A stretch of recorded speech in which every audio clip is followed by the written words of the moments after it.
Hello. Hi Ed, how are you? I'm good. How are you today? I'm good.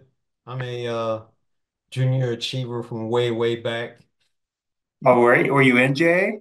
Yeah, I was long time ago in high school, my senior year in high school. Oh, great. Yeah, Great to definitely. hear. We won't say my age. New Junior Achievement and Mission Square Foundation research shows the majority of teens are confident about retirement, yet face significant knowledge gaps. Here to talk a little bit about that is the CEO of Junior Achievement, Ed Cas. All right, Ed, help me out, will you?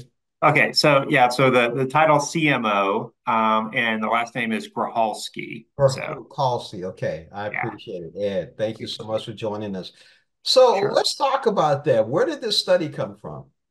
Yeah, so we conducted this study with the Mission Square Retirement Foundation and really wanted to get a better understanding of how teens were thinking about retirement. Now, people may assume that this is way off of the distance for teens and they may not be thinking about these things. But what we found is that 83% have actually given it some thought, and probably a couple of reasons for that. I would imagine, they may be seeing some things happening within their family where family members are going through retirement or planning. And then you see so much now on social media related to financial literacy and these kinds of concepts. So they're probably picking up some of these ideas from social media as well.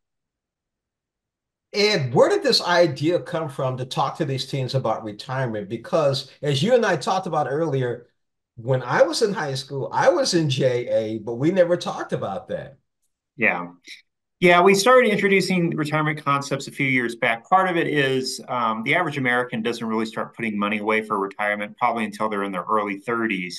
But most people have access to like either a 401k or a Roth IRA or something when they start working when they're in their early 20s. And so that's really a decade of lost opportunity to, at the very least, get into the habit. Now we realize when you're starting out, you have a lot of expenses. Rent is obviously expensive these days.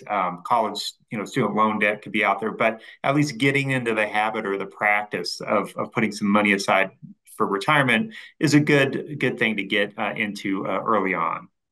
And I was just thinking about that when you talked about, rent, mortgages, and stuff like that. So here is JA today. JA back in the day, in my situation, back in Mhm. 69, 70. Let's talk Sure. about that. The idea was to work for a company or a corporation and to work your way up and to have a family and all that. If you look at some of the students today, does JA have a problem with a lot of their kids thinking, I'm not going to go to college? I'm not ready to go to college. Maybe I'll join a startup and make money that way.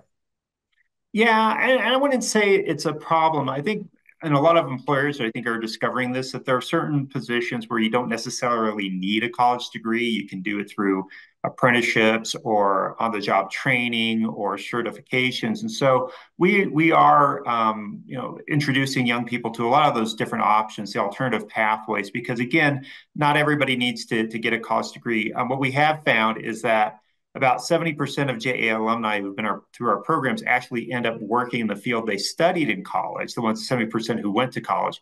But for the general public, it's only about 1 in 4 people who have a college degree actually end up working in that field. And so we really try to give young people options so they understand what aligns with their talents and their interests. And also trying to figure out ways to avoid taking on more debt than you need to in order to get that higher education. I know we keep talking about retirement and debt, but I still have another question lingering in my mind about junior achievement. And that is when these kids start thinking about, again, junior achievement, when I was going, you started a company, you learned Yes. how to run a business and everything. Are you teaching anything about coding, programming, startup? Yeah, so we have a few different options that we do. We do align with a lot of the things that are happening regarding hard skills and STEM and bringing in elements that include coding and programming. But to your point, a lot of what we do emphasize as well is entrepreneurship. We actually have several programs that do that, and what we found is that with Generation Z, entrepreneurship is really an option now. A lot of young people, because it's a lot more affordable to get into a business. You can do things digitally or remotely or with technology. And what we found as well through our research is that young people who've been through junior achievement programs are actually more inclined to, during their lifetime, start or co-own a business. And so that's another very important skill set that we emphasize through our programming. And you hit it right on the head because I'm a JA alumni and I have my own business. Yeah, And I'm using technology to run my business, which is very yeah. interesting.